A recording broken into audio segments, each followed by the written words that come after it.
बसेका हुन्छन्, कुनै मिडियम अर्थ अर्बिटमा बसेका हुन्छन्, कुनै हाई अर्थ अर्बिट भनेको अर्थबाट नजिकै भएका स्याटेलाइटहरू सर्टेन डिरेक्सनमा बसेका नजिकै बसेका स्याटेलाइटहरूलाई चाहिँ लो अर्थ अर्बिट भनेर भन्ने अर्बिटिङ स्याटेलाइट भनिन्छ भने ठिक्क रेन्ज ठ्याक्कै यति किलोमिटर भनेर मैले ठ्याक्कै दिमागमा आएन, तर नजिक भएका स्याटेलाइट्सहरूलाई लो अर्थ अर्बिट भनिन्छ भने मिडियम रेन्जतिर बस्नेहरूलाई मिडियम अर्थ अर्बिट र जियो स्टेसनरी स्याटेलाइट्सहरू हुन्छन् भने विभिन्न अर्बिटमा बसेका हुन्छन् र यस्तो ग्राभिटीको मेजरमेन्ट गर्ने स्याटेलाइट्सहरू चाहिँ प्राय लो अर्थ अर्बिटमै बसेका हुन्छन्। किन भन्दाखेरि यसले चाहिँ अर्थको मासबाट चाहिँ यो के हुनुपर्छ त भन्दा एफेक्टेड हुनुपर्छ। अर्थको मासबाट एफेक्टेड भइसकेपछि त्यसको इफेक्ट कति छ भन्नेको आधारमा यसले के दिनुपर्छ त भन्दाखेरि ग्राभिटीको मेजरमेन्ट दिनुपर्छ।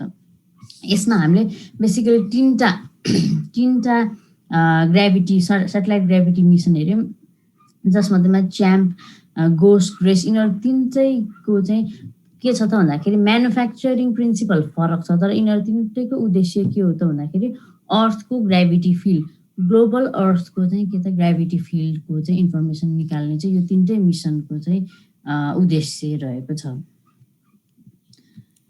यहाँसम्म हामीले हिजो पढेको थियौँ। आज हामी केही बेसिक टर्म्सहरू ग्राभिमेट्रीमा चाहिँ प्रयोग हुने केही बेसिक टर्महरू जुन चाहिँ प्रयोगमा बारम्बार आउन सक्छन्, दोहोरिन सक्छन्, त्यसमा चाहिँ हामी कन्फ्युजन हुनु भएन है। जस्तो 1 नम्बरमा लेभल सर्फेस हामीले लेबलिङमा पनि पढिसकेका छौँ। लेबलिङमा चाहिँ हामीले लेभल सर्फेस भनेको एउटा होराइजन्टल सर्फेस जसमा चाहिँ प्लम लाइन चाहिँ के छ त भन्दाखेरि परपेन्डिकुलर हुन्छ भनेर पढ्यौँ भने ग्राभिमेट्रीमा भन्ने लेभल सर्फेस पनि त्यही हो, तर हामीले यसमा डिफाइन गर्दाखेरि के भन्छ त भन्दाखेरि लेभल सर्फेस भन्ने के हो त इक्विपोटेन्सियल सर्फेस। हिजो अस्ति तपाईँहरूलाई इक्विपोटेन्सियल सर्फेस भन्दाखेरि दिमागमा इक्विपोटेन्सियल भन्ने टर्म नै ठुलो जस्तो लाग्न सकेको हुन्छ भने इक्विपोटेन्सियल सर्फेस भनेको पनि के हो त भन्दाखेरि लेभल सर्फेस। हजुर, सबै इक्विपोटेन्सियल सर्फेसहरू के हुन्छन् त भन्दाखेरि लेभल सर्फेस हुन्छन्। किन भन्दाखेरि सबै इक्विपोटेन्सियल सर्फेसमा प्लम लाइनहरू के हुन्छन् त नर्मल हुन्छन्। अब यो प्लम लाइन भनेको के हो त भन्ने कुरामा चाहिँ सबै लाइनहरू जुन चाहिँ यो लेभल सर्फेस होस् या इक्विपोटेन्सियल सर्फेस होस् यिनीहरूसँग चाहिँ परपेन्डिकुलरली जान्छन् भने त्यस्ता लाइनहरूलाई हामी के भन्छौँ त प्लम लाइन अथवा लाइन अफ भर्टिकल पनि भन्न सक्छौँ। जियोइड भनेको के हो त भन्दाखेरि विभिन्न इक्विपोटेन्सियल सर्फेसहरू मध्येमा जुन चाहिँ मिन सी लेभलसँग बेस्ट अप्रोक्सिमेट गर्छ त्यसलाई हामीले जियोइड भन्यौँ। अब मिन सी लेभलसँग एप्रोक्सिमेट गर्छ भनेपछि मिन सी लेभल भनेको के हो त भन्दाखेरि मिन सी लेभल अथवा सी लेभल भन्दा बोलीचालीको भाषामा हामी के भन्छौँ त भन्दाखेरि सी लेभल समुद्री सतहबाट कति भनेर पनि भन्छौँ नि। समुद्र सतह भन्नु, मिन सी लेभल भन्नु, एमएसएल भन्नु चाहिँ हाम्रो एउटै कुरालाई हामीले डिनोट गर्न खोज्छौँ। यो भनेको चाहिँ के हो त भन्दाखेरि अर्थको वाटर बडीको एभरेजलाई लिएर चाहिँ हामी के भन्छौँ त भन्दाखेरि यो चाहिँ मिन सी लेभल हो जहाँबाट चाहिँ हामीले आफ्नो हाइटहरू चाहिँ क्यारी आउट गरेका छौँ, इलिभेसनहरू चाहिँ मेजर गरेका छौँ। र यसलाई हामी के पनि भन्छौँ त भन्दाखेरि भर्टिकल डेटम, जहाँबाट चाहिँ हाम्रो हाइट मेजरमेन्ट स्टार्ट हुन्छ अथवा हाइटको भ्यालु चाहिँ 0 मानेछौँ। त्यसै गरी रिफरेन्स इलिप्सोइड भनेको चाहिँ के हो त भन्दाखेरि अर्थको फिगर, अर्थको सेप कस्तो छ त्यसका आधारमा चाहिँ एउटा म्याथमेटिकल अप्रोक्सिमेसन भनेको चाहिँ के हो त भन्दाखेरि रिफरेन्स इलिप्सोइड हो। र रिफरेन्स इलिप्सोइड विभिन्न प्रयोजनका लागि विभिन्न खालका रिफरेन्स इलिप्सोइडहरू प्रयोग गर्न सकिन्छ। यो पिक्चरमा एउटा सानो पोर्सन देखाएको छ, 1 देखि 5 सम्म विभिन्न खालका टर्म्सहरू छन्। मिन सी लेभल जस्तो 1 नम्बरको मिन सी लेभल छ, त्यो मिन सी लेभल भनेको सी लेभलको मिन सर्टेन टाइमको इन्टरभलमा लिइने मिन भयो भने 2 नम्बरको के छ त यो ग्रिन डट भएको के छ त भन्दाखेरि रिफरेन्स इलिप्सोइड। यो रिफरेन्स इलिप्सोइडलाई चाहिँ हामीले यो अर्थ सर्फेस छ नि, यो अर्थ सर्फेस जसमा सोलिड अर्थ पनि छ, यो कन्टिनेन्ट पनि छ, वाटर बडी पनि छ, यो दुइटैसँग मिलोस् अथवा हाम्रो एटलिस्ट जियोइड सर्फेससँग मिलोस् भनेर चाहिँ हामीले के गरेका हुन्छौँ त त्यस्ता रिफरेन्स इलिप्सोइडहरू चाहिँ लिएका हुन्छौँ। तर यो यहाँ मिलेको छैन भनेर यहाँ देखाइएको छ। मिल्न सक्ने चान्सेसहरू कमै हुन्छन्। किन भन्दाखेरि यो चाहिँ स्मुथ सर्फेस हो जुन चाहिँ अर्थसँग कम्पेयर गर्दाखेरि अर्थ भनेको चाहिँ कम्प्लेक्स स्ट्रक्चर छ। यसमा काहीँ माउन्टेन छन्, काहीँ ओसन छन्, काहीँ सी छन् होइन।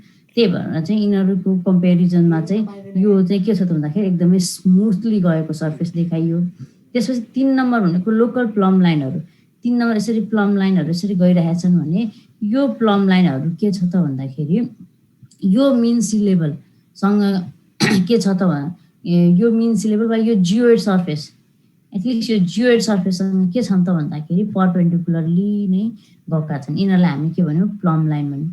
यसमा यो 4 नम्बर भनेको यो ब्राउन कलरकोलाई हामीले कन्टिनेन्ट हेऱ्यौँ भने 5 नम्बर भनेको के हो त हाम्रो जियोइड हो। कसरी गएको छ जियोइड हेर्नुहोस् त, सी लेभललाई एप्रोक्सिमेट गर्दै गर्दै गर्दै कन्टिनेन्टभित्र पास भएर फेरि सी लेभललाई एप्रोक्सिमेट गर्नलाई के भएको छ त भन्दाखेरि गएको छ। यसरी चाहिँ हाम्रो जियोइडको सर्फेस पास हुन्छ। तर इलिप्सोइड त्यसरी पास हुँदैन। इलिप्सोइड आफ्नै भ्यालु आफ्नै रेन्जका आधारमा पास भइरहेको छ। यसलाई यहाँनिर कन्टिनेन्ट होस् यहाँनिर वाटर बडी होस् त्यसले फरक पर्दैन, ऊ आफ्नै स्ट्रक्चरमा घुमिरहेको हुन्छ। त्यही भएर there is difference between ellipsoid geoid र अर्थ सर्फेसको कुराहरू चाहिँ लिएर आउनुपर्छ। त्यति कुरा चाहिँ बुझ्नुपर्छ। त्यसपछि हामीले यो सर्फेसका कुरा बुझिसकेपछि दुईवटा एकदमै इम्पोर्टेन्ट तिनवटा एकदमै इम्पोर्टेन्ट प्यारामिटर छन् जुन चाहिँ अर्थोमेट्रिक हाइट, इलिप्सोइड हाइट र जियोइड अन्डुलेसन। अगाडिका स्लाइडहरूमा नै हामीले हेरिसकेका छौँ। अर्थोमेट्रिक हाइट भनेको चाहिँ जियोइड भन्दा माथि, जियोइडलाई 0 लेभल मानेर कुनै पनि पोइन्ट पी अर्थ सर्फेसमा भएको पोइन्ट पी को हाइट अब कहाँ त भन्दाखेरि अब चाहिँ जियोइड भयो भने चाहिँ त्यसलाई हामी अर्थोमेट्रिक हाइट भन्छौँ। भने इलिप्सोइड हाइट भनेको हामीले चुज गरेको रिफरेन्स इलिप्सोइडलाई नै हामीले भर्टिकल डेटम अथवा 0 प्लेन मानेर त्यसको माथि कुनै पनि पोइन्ट पी अर्थ सर्फेस कति माथि पर्दो रहेछ भन्नेको एलिभेसन भनेको चाहिँ के हो त इलिप्सोइड हाइट दिने भयो। र सधैँ अर्थोमेट्रिक हाइट भनेको डिरेक्सन चाहिँ नाप्ने डिरेक्सन भनेको चाहिँ परपेन्डिकुलर टु जियोइड हुन्छ भने इलिप्सोइड हाइट चाहिँ परपेन्डिकुलर अथवा normal to the ellipsoid surface हुन्छ। अब यो दुईटाको डिफ्रेन्स भनेको के हो त भन्दाखेरि अर्थोमेट्रिक हाइट र यो इलिप्सोइड हाइट बिचको डिफ्रेन्स भनेको चाहिँ के हो त भन्दाखेरि जियोइड सेपरेसन। त्यसलाई चाहिँ हामी एन्ड सेपरेसन अथवा जियोइड सेपरेसन अथवा जियोइड अन्डुलेसन भन्छौँ। यो जियोइड अन्डुलेसन फेरि यो दुईटा बिचको यो जियोइड सर्फेस भयो, यो इलिप्सोइड सर्फेस भयो भने चाहिँ यिनीहरू दुईटाको सेपरेसन कति छ त भन्ने चाहिँ एन्ड सेपरेसन भ्यालु अथवा जियोइड सेपरेसन भ्यालुले दिने भयो। त्यसपछि अरू टर्महरू हेरौँ। यसमा चाहिँ ग्राभिटेसनल पोटेन्सियल, हामीले यहाँ पोटेन्सियल इक्विपोटेन्सियलका कुरा गर्दै गइरहेका थियौँ। त्यसमा चाहिँ पोटेन्सियल भनेको चाहिँ के हो त भन्दाखेरि कुनै पनि पोइन्ट पी को पोटेन्सियल भन्ने कुरा चाहिँ केले डिटरमाइन गर्छ भन्दाखेरि त्योसँग रिलेटेड मास र त्यसको चाहिँ डिस्टेन्स चाहिँ कुन, जस्तो हामीले मास हामी क्यु भनेको चाहिँ प्लानेट, एउटा प्लानेटमा चाहिँ एउटा पी भन्ने पोइन्टको पोटेन्सियल कति छ भन्ने कुरा चाहिँ केले डिटरमाइन गर्छ त भन्दाखेरि मास इलिमेन्ट, दुईटाको मास इलिमेन्ट र त्यो दुईटा बिचको के त भन्दाखेरि डिस्टेन्सले चाहिँ हामीलाई के दिन्छ त पोटेन्सियल दिन्छ। अब अर्थको केसमा हामीले निकाल्ने हो भने यो जी भनेको चाहिँ के हो त भन्दाखेरि अर्थको ग्राभिटेसनल कन्स्ट्यान्ट हो। रो भनेको के हो त भन्दाखेरि डेन्सिटी, त्यो मास इलिमेन्टको डेन्सिटी र एल भनेको के हो त भन्दाखेरि त्यो दुईटा बिचको डिस्टेन्स। यो डिस्टेन्स बढ्दै जाँदाखेरि के हुने भयो त पोटेन्सियल पनि घट्दै जाने भयो भने जति त्यसको मास वा डेन्सिटी बढ्दै जाने भयो त्यति के हुने भयो त भन्दाखेरि यो पोटेन्सियल चाहिँ बढ्दै जाने भयो। पोटेन्सियललाई चाहिँ हामीले भीले, ग्राभिटेसनल पोटेन्सियललाई चाहिँ हामी भीले डिनोट गर्छौँ है। त्यसपछि अर्को कुरा जान्नै पर्ने अर्को कुरा चाहिँ के छ त भन्दाखेरि नर्मल ग्राभिटी अथवा थियोरिटिकल ग्राभिटी। हामी ग्राभिटीका कुरा गरिरहेका छौँ भने नर्मल ग्राभिटी अथवा थियोरिटिकल ग्राभिटी भनेको चाहिँ जस्तो हामीले अर्थलाई अप्रोक्सिमेट गर्नलाई इलिप्सोइड चाहिँ अर्थको अप्रोक्सिमेसन हो भनेर मान्यो भने ग्राभिटीलाई चाहिँ फङ्सन अफ ल्याटिट्युडका आधारमा चाहिँ त्यो रिफरेन्स इलिप्सोइडमा भएको कुनै पनि पोइन्टको हामी ग्राभिटी भ्यालु दिन्छौँ भने त्यसलाई हामी नर्मल ग्राभिटी भन्छौँ। जस्तो हामीले के भन्यौँ भन्दाखेरि अर्थको सेन्टर जति नजिक आउँछ त्यसको ग्राभिटीको भ्यालु घट्दै जाने, जति टाढा जान्छ त्यति चाहिँ के भयो त भन्दाखेरि जति नजिक आउँछ जति डिस्टेन्स घट्दै जान्छ ग्राभिटीको भ्यालु बढ्दै जान्छ भने जति टाढा जान्छ ग्राभिटीको भ्यालु घट्दै जान्छ भनेर भन्यो। त्यो भनेको त हाम्रो के छ त भन्दाखेरि ल्याटिट्युडको सर्कलहरू सम्झिनुहोस्। इक्वेटोरियल प्लेन भयो, इक्वेटोरियल प्लेनसँग चाहिँ कन्सेन्ट्रिक हुँदै हाम्रा के छन् त भन्दाखेरि ल्याटिट्युडहरू towards the north, towards the साउथहरू गइरहेको छ भने जति जति माथि माथि जानु भनेको, जति जति नर्थ पोलतिर जानु, जति जति साउथ पोलतिर जानु भनेको के हो त भन्दाखेरि अर्थको सेन्टरबाट टाढा टाढा हुँदै जानु हो। त्यही भएर हामीले ग्राभिटीलाई पनि के भन्न सक्यौँ त भन्दाखेरि ग्राभिटी भनेको पनि फङ्सन अफ ल्याटिट्युड हो भनेर भन्न सक्यौँ। र त्यसका आधारमा अर्थलाई चाहिँ इलिप्सोइडल एउटा म्याथमेटिकल फिगर हो भन्ने अप्रोक्सिमेसनमा चाहिँ हामीले ग्राभिटी निकाल्न सक्यौँ भने ग्राभिटीलाई चाहिँ फङ्सन अफ ल्याटिट्युडको रूपमा रिप्रेजेन्ट गर्न सक्यौँ। त्यसलाई चाहिँ हामी के भन्छौँ त भन्दाखेरि नर्मल ग्राभिटी भन्छौँ। र नर्मल ग्राभिटीलाई चाहिँ यो सोमिग्लियन फर्मुलाबाट चाहिँ हामीले निकाल्न सक्छौँ। यो फर्मुला हेऱ्यौँ भने हामीले गामा भनेको चाहिँ हामीले नर्मल ग्राभिटीलाई सधैँ केले रिप्रेजेन्ट गर्छौँ त भन्दाखेरि गामा भन्ने टर्मले सधैँ रिप्रेजेन्ट गर्छौँ। थ्योरिटिकल ग्राभिटीको फर्मुलामा भएको यो ए र बी भनेको त्यो इलिप्सोइडको सेमी मेजर एक्सिस र सेमी माइनर एक्सिस हो। गामा ई भनेको चाहिँ पोलमा इक्वेटरमा हुने ग्राभिटीको भ्याल्यु हो। गामा पी भनेको चाहिँ पोलमा हुने ग्राभिटीको भ्याल्यु हो। भनेपछि यहाँ सबै चिज के भयो त कन्स्ट्यान्ट भयो। किन भन्दाखेरि हामीलाई इक्वेटरमा गामाको भ्यालु थाहा छ, हामीलाई पोलमा गामाको भ्यालु थाहा छ। ए र बी भनेको हाम्रो इलिप्सोइडको फिक्स्ड कन्स्ट्यान्ट प्यारामिटरहरू हुन् भने यहाँ भेरिएबल भनेको के मात्र छ त फाई भनेको ल्याटिट्युड। भनेपछि गामा भनेको नर्मल ग्राभिटी चाहिँ फङ्सन अफ ल्याटिट्युडका आधारमा चाहिँ हामीले के गर्न सक्यौँ त डिटर्माइन गर्न सक्यौँ भने ल्याटिट्युडको यो 45 डिग्री ल्याटिट्युड अथवा 40 डिग्री ल्याटिट्युडमा कति ग्राभिटी हुँदो रहेछ भन्ने कुरा चाहिँ हामीले म्याथमेटिकल्ली पत्ता लगायौँ, अब्जर्भ गरेर होइन, म्याथमेटिकल्ली चाहिँ निकाल्यौँ भने त्यसलाई हामी नर्मल अथवा थ्योरिटिकल ग्राभिटी। नर्मल ग्राभिटी भन्नुको कारण because related to ellipsoid, theoretical gravity भनेको मेजर गरेको होइन, खालि थ्योरीमा बेस भएर निकालिएको ग्राभिटी हो भनेर चाहिँ यो ग्राभिटीको फर्मुलाले दियो। त्यसै गरी अब्जर्भ ग्राभिटीलाई चाहिँ हामी सधैँ जीले रिप्रेजेन्ट गर्छौँ भने थ्योरिटिकल ग्राभिटीलाई हामी गामाले रिप्रेजेन्ट गर्छौँ। यो अब्जर्भ ग्राभिटी भनेको चाहिँ हामीले ग्राभिमिटर लिएर अर्थको सर्फेसमा गएर ग्राभिटी अब्जर्भेसन गऱ्यौँ भने त्यहाँबाट आएको ग्राभिटीको भ्यालु भनेको के हो त भन्दाखेरि अब्जर्भ ग्राभिटी हो। यो फरक छ है। यो चाहिँ हामीले अब्जर्भ नै गरेको हो भने यो चाहिँ म्याथमेटिकल क्यालकुलेसनबाट निकालेको ग्राभिटीको भ्यालु हो। अब यो दुईटाको पोइन्ट कुनै पनि पोइन्टमा अब्जर्भ ग्राभिटी र नर्मल ग्राभिटी बिचको डिफ्रेन्स भनेको चाहिँ के हो त भन्दाखेरि ग्राभिटी एनामली हो है। कुनै पनि पोइन्ट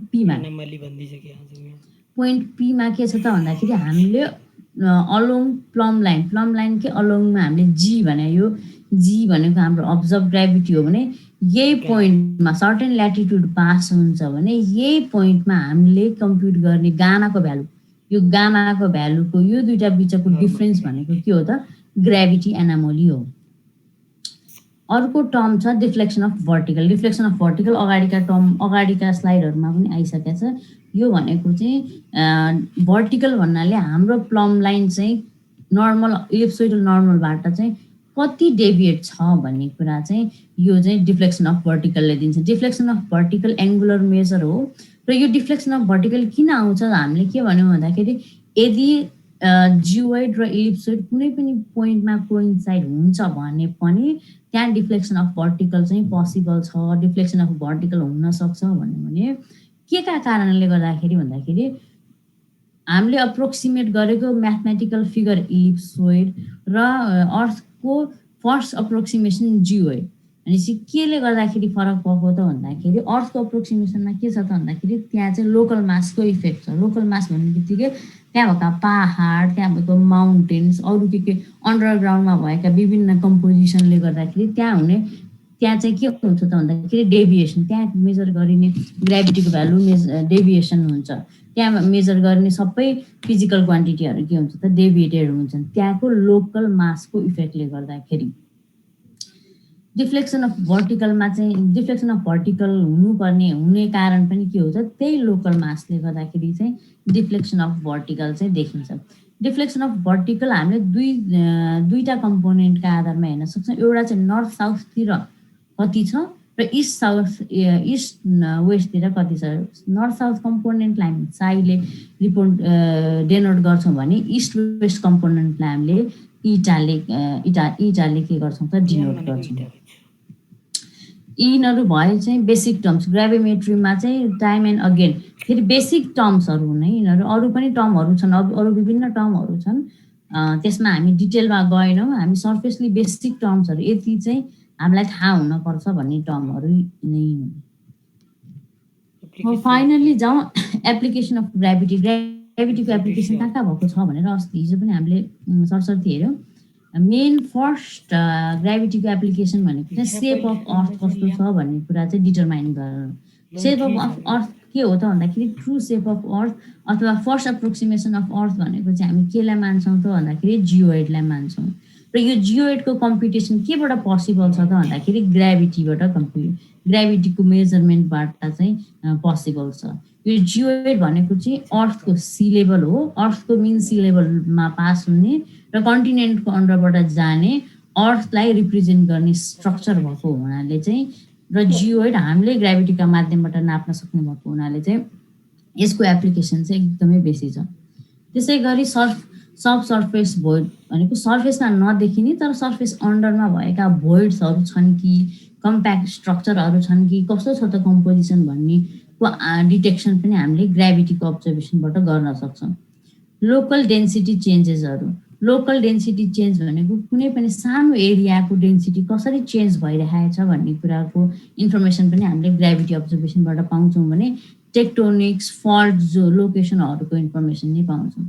यिनीहरू त हामीले अर्थको मास भन्यौँ, अर्थको कन्टिनेन्टल मासका कुरा गऱ्यौँ भने कन्टिनेन्टल मास मात्रै नभएर अर्थमा भएको हाइड्रोस्फियर साइडोस्फियर भनेको चाहिँ आइस वा आइस सिटहरूको चाहिँ स्टडीले लेयरलाई चाहिँ हामी साइडोस्फियर भन्छौँ भने पानीसँग रिलेट हुने कुरा सबै हाइड्रोस्फियर भयो। एटमोस्फियर भने अर्थ सर्फेसभन्दा बाहिरको जहाँसम्म चाहिँ अर्थको ग्राभिटीको इफेक्ट हुन्छ त्यसलाई हामी एटमोस्फियर भन्छौँ। एटमोस्फियरमा पनि विभिन्न खालका लेयर हुन्छ, विभिन्न लेयरमा विभिन्न खालका कम्पोजिसनहरू हुन्छन्। यी कम्पोजिसनको चेन्जेसहरू पनि हामीले ग्राभिटीको मेजरमेन्टबाट चाहिँ के गर्न सक्छौँ त रिलेट गर्न सक्छौँ। त्यसै गरी अर्थको इन्टेरियर, अर्थको भित्र नछिरिकन अर्थको इन्टेरियरको बारेमा चाहिँ अर्थको स्ट्रक्चरको बारेमा इन्फर्मेसन पनि हामीले ग्राभिटीको मेजरमेन्टबाट गर्न सक्छौँ भने रिसोर्स एक्सप्लोरेसनहरूको मिनरल्सको चाहिँ रिसोर्स एक्सप्लोरेसनमा पनि हामी ग्राभिटीको अब्जर्भेसनबाट चाहिँ यस्ता एप्लिकेसनहरू निकाल्न सक्छौँ। अब केही हामीले प्रयोगमै लिएर आएका एप्लिकेसन एरियाजहरू चाहिँ हेरौँ। यो चाहिँ जापानमा गरिएको एउटा स्टडी हो जसमा चाहिँ 2000देखि 2005सम्म तिनीहरूले चाहिँ अन्डरग्राउन्ड एउटा सर्टेन एरियाको चाहिँ के गरे त भन्दाखेरि अन्डरग्राउन्ड लेभल चाहिँ कसरी चेन्ज भएको भनेर हेरे। यो dot dot dot dot line भनेको चाहिँ हाइट बढ्दै गएको लाइन हो। यो UZ2 UZ3 यिनीहरू भनेको चाहिँ ग्राभिटी स्टेसनहरू जहाँ चाहिँ ग्राभिटीको अब्जर्भेसन गरेको थियो त्योको स्टेसनहरू हो।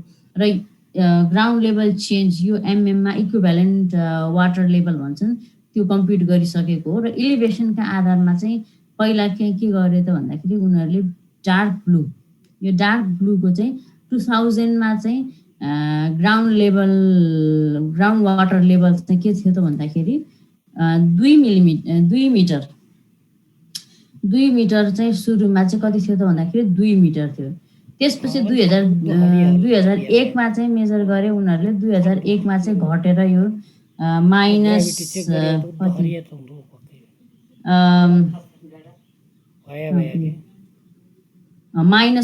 तिर गयो। -1 तिर सुरु हुँदै यो के भयो त भन्दाखेरि ब्लू र यो दुईटा ब्राउन म्याच भयो। भनेपछि के भइरहेको रहेछ त भन्दाखेरि वाटर लेभल चाहिँ ग्राउन्डको वाटर लेभल चेन्ज भइरहेको रहेछ।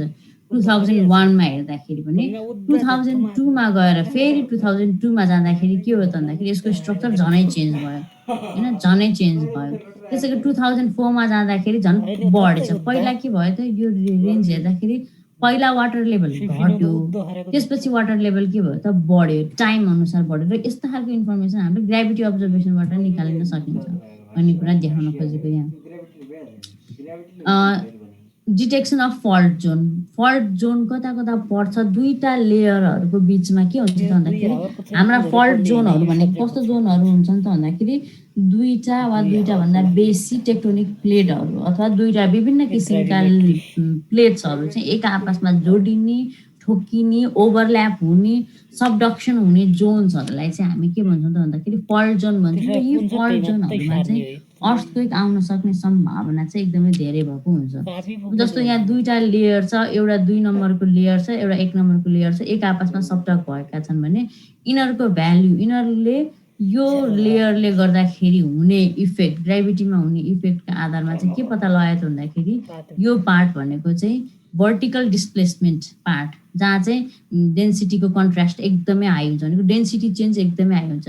यहाँ 2 नम्बरको प्लेनमा जाँदाखेरि के भयो त डेन्सिटी एउटै हुने भयो भने यो भर्टिकल डिस्प्लेसमेन्टमा चाहिँ के भयो त भन्दाखेरि डेन्सिटी चेन्ज हाई हुने भयो। डेन्सिटी चेन्ज हाई हुने एरियामा चाहिँ के हो त भन्दाखेरि एक्टिभ फल्ट लाइन अथवा एक्टिभ फल्ट जोन हुन्छ र त्यहाँ चाहिँ के हुन्छ त म्याक्सिमम चान्स अफ अर्थक्वेक अथवा जियोलोजिकल फेलियर्स, जियोलोजिकल हजार्ड्सहरू हुने चान्सेसहरू चाहिँ के हुन्छ त भन्दाखेरि हाई हुन्छ। यस्ता इन्फर्मेसन पनि हामीले ग्राभिटी अब्जर्भेसनबाट निकाल्न सक्छौँ। त्यसै गरी सी लेभलको चेन्ज डिटेक्सन, यो चाहिँ स्पेस ग्राभिटी मिसन्सहरू, हामीले स्पेस ग्राभिटी मिसनबाट पनि हेऱ्यौँ। यिनीहरू चाहिँ सर्फेस ग्राभिटी अब्जर्भेसन गरेर अथवा एयरबोर्न ग्राभिटी अब्जर्भेसन गरेर चाहिँ त्यति धेरै होमोजिनियस डाटाहरू हामीले कलेक्ट गर्न सक्दैनौँ भने स्पेस जियोडेटिक टेक्निकबाट चाहिँ, स्पेस सेटेलाइट टेक्निकबाट चाहिँ यो पोसिबल छ। यसमा चाहिँ के गरियो त भन्दाखेरि 1992 देखि 2012सम्म चाहिँ के त भन्दाखेरि ग्राभिटी अब्जर्भेसन गरियो, जसमा चाहिँ कसरी चाहिँ सी लेभल राइज भइरहेछ, कसरी चेन्ज भइरहेछ त भन्ने कुरा देखाए। जसमा चाहिँ के देखियो त भन्दाखेरि ओभरअल चेन्ज भनेको चाहिँ यो पार्टतिर इन्डियन ओसियनतिर चाहिँ 5 मिलिमिटर पर इयरको रेटमा सी लेभल राइज भइरहेछ भने यो ओसियनतिर, पेसिफिक ओसियनतिर चाहिँ के छ त भन्दाखेरि पेसिफिक ओसियनतिर चाहिँ सी लेभल राइज चाहिँ 10 मिलिमिटर भन्दा पनि बेसी चाहिँ सी लेभल राइज भइरहेको थियो भने यता युरोपियन, यता ब्ल्याक सीहरूतिर हेर्ने हो भने खासै चेन्ज भएको देख्यौँ भने चाहिँ भेरिएसन, सी लेभल राइज पनि के छ त भन्दाखेरि भेरिएसन भने काहीँ के भइरहेछ त भन्दाखेरि सी लेभलको चेन्ज पनि घटी पनि रहेछ। यहाँ ब्लू कलर हेर्नु त, ब्लू कलर भनेको घटिरहेछ, -10 मिलिमिटर पर इयर। काहीँ बढिरहेको देखियो केसेसहरू भने काहीँ घटिरहेको केसेसहरू पनि देखियो। यो सबै ग्राभिटीका आधारमा चाहिँ मास के को त भन्दाखेरि सी सर्फेसको मास मोडलिङका आधारमा निकालिएको। यो हामीले सी लेभल राइजको कुरा गऱ्यौँ भने यस्तै गरी वाटर कन्टेन्टको कुनमा कम छ, कुनमा बेसी छ, कतैमा वाटर डिक्रिज भइरहेको होला, कुनैमा वाटर इन्क्रिज भइरहेको होला, त्यसको ट्रेन्डहरू हेर्नलाई पनि हामी ग्राभिटीको माध्यमबाट हेर्न सक्छौँ। एउटा यो एकदमै इम्पोर्टेन्ट, एकदमै हामीसँग रिलेट हुने खालको इक्जाम्पल राखेको छ। यसमा चाहिँ मास भेरिएसन नै देखाएको छ, तर के भयो भन्दाखेरि यस्तै सेटेलाइट मिसनबाट ग्लोबल मिन सी लेभलहरू कसरी घटिरहेको केसेसहरू हेर्दाखेरि चाहिँ इन्डियाको यो पार्ट, न्यू दिल्ली भन्दा माथिको यो पार्टतिर चाहिँ के देखियो त भन्दाखेरि के भन्छ वाटर हाइट चाहिँ के त घट्दै गएको देखियो, एकदमै ऱ्यापिड देखियो। र भ्यालिडेसन गर्नको लागि चाहिँ सेटेलाइटबाट आएको सबै कुराहरू सधैँ ट्रु हुन्छ भन्ने पनि छैन। त्यसको चाहिँ भ्यालिडेसन नै गर्न जाँदाखेरि चाहिँ के थाहा पाइयो भन्दाखेरि सबै अन्डरग्राउन्ड वाटरहरू चाहिँ के भयो त भन्दाखेरि अन्डरग्राउन्ड वाटरहरू चाहिँ सबै तानेर चाहिँ एग्रिकल्चरको लागि प्रयोग गरिएको हुनाले चाहिँ त्यहाँको अन्डरग्राउन्ड वाटर चाहिँ दिन प्रतिदिन डिप्लिट हुँदै गएको रहेछ अरे। त्यो डिप्लिट भयो, त्यसले चाहिँ हाम्रो नेपालसँग पनि छुने तराईको भागहरू पनि के भयो त पर्ने भयो। जस्तो तराईको अन्डरग्राउन्ड लेभल वाटर भनेको चाहिँ एकदमै हाई मानिन्छ र त्यही अन्डरग्राउन्ड वाटर चाहिँ एग्रिकल्चरमा कन्टिन्युसली युज भयो र त्यसमा चाहिँ पानी नपर्ने अवस्थाहरू आएको केसमा के भयो त भन्दाखेरि ड्राफ्ट हुने भनेको खडेरी लाग्ने यस्तो यस्तो इफेक्टहरू पनि आउन सक्ने हुन्छ जुन चाहिँ हामीले ग्राभिटीको अब्जर्भेसनबाट पनि स्याटेलाइट ग्राभिटी अब्जर्भेसनबाट पनि हामीले त्यो कुरा पत्ता लगाउन सक्यौँ यसले चाहिँ के गर्न सक्यो त भन्दाखेरि यस्तो पत्ता लगाउनेले के गर्न सक्यो त भन्दाखेरि पत्ता लागेपछि के गर्न सक्यो त भन्दाखेरि हामीले अर्ली वार्निङ यसले चाहिँ के दिन सक्यो त भन्दाखेरि अर्ली वार्निङ दिन सक्यो त्यस्तै केस चाहिँ अघि अघि यहाँ यो इन्डियाको केसमा चाहिँ पानीको लेभल घट्दै गएको देखियो भने यो चाहिँ अस्ट्रियाको डानुब रिभर चाहिँ के हो त भन्दाखेरि बढ्दै गएको देखियो जसले गर्दाखेरि फ्लड निम्त्याउन सक्ने चान्सेसहरू चाहिँ के भयो त धेरै भयो चान्सले धेरै भयो भनेपछि यिनीहरूले के देखायो त भन्दाखेरि यो ट्रेन्डले के देखायो त भन्दाखेरि ग्राभिटीको मेजरमेन्टबाट चाहिँ हामीले के गर्न पनि सक्यौँ त भन्दाखेरि अर्ली वार्निङ भनेको यो रिजनमा फ्लड आउने सम्भावना धेरै छ अथवा यो रिजनमा पानी घट्दै गएको छ भने त्यसमा चाहिँ खडेरी आउन सक्ने सम्भावना धेरै छ हामीले त्यही अनुसारको पोलिसीहरू बनाउनु पर्ने आवश्यकता छ भन्ने कुराको इन्फर्मेसन पनि यसले दिन्छ यो ग्लोबल सिनेरियोमा हेर्दाखेरि यति नै छ ल एप्लिकेसनहरू केही मैले एप्लिकेसन एरियाजहरू भने केही सानो स्मल स्कोपमा केही लार्ज स्कोपमा ग्राभिटीको लेक्चर पनि यही सकिन्छ केही छ प्रश्नहरू छैन म्याम अथवा जिज्ञासाहरू केही छ भने भन्नुहोस्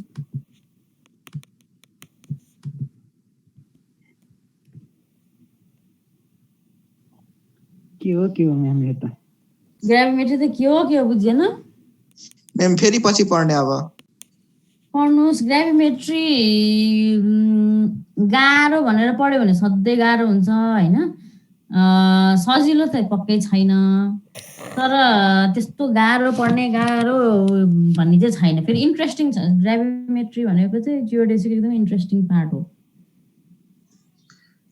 यसलाई रियलाइज चाहिँ गर्न सक्नु पर्यो रियलाइज गर्न सक्यो भने एकदमै सबैभन्दा इन्ट्रेस्टिङ पार्ट जस्तो जियोडेसीमा हेर्नु हो भने न्युमेरिकल नम्बर प्यारामिटरहरूको कुरा गर्नु पर्यो भने ग्राभिटी हाइट भन्ने कुराहरू त हामीले रिलेट गर्न सक्ने कुराहरू इन्ट्रेस्टिङ कुराहरू हो नि मैले त्यही भएर तपाईँहरूको यो पछाडिपट्टिका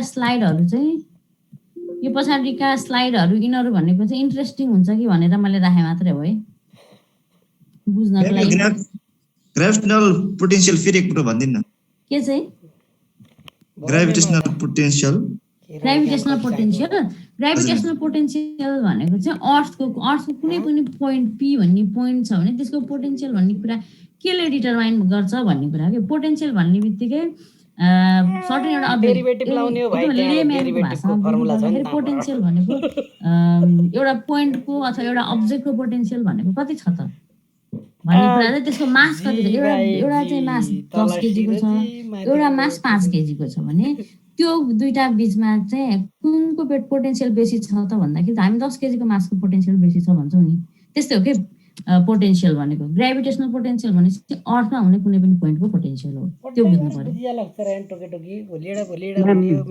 हजुर इक्विपोटेन्शियल सरफेसमा ग्राभिटीको भ्यालु सेम हुन्छ एउटा इक्विपोटेन्शियल सरफेसमा नट नेसेसरी छैन इक्विपोटेन्शियल भ्यालु भनेको चाहिँ यही यो पोटेन्शियलको डेरिभेटिभ गर्यो भने बल्ल ग्राभिटी पोटेन्शियल आउँछ हामी त्यसको कुरा गर्छौँ ग्राभिटी त्यसपछि आउने हो इक्विपोटेन्शियल सरफेसमा ग्राभिटीको भ्यालु एउटै हुन्छ नेसेसरी छैन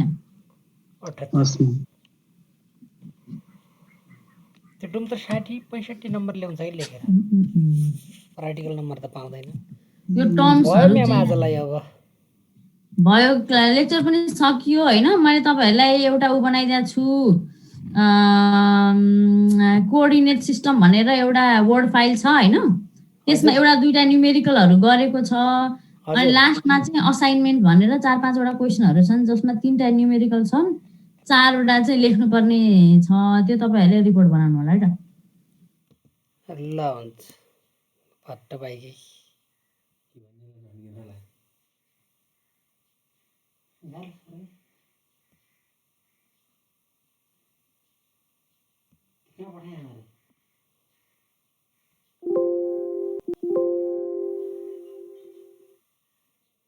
के भयो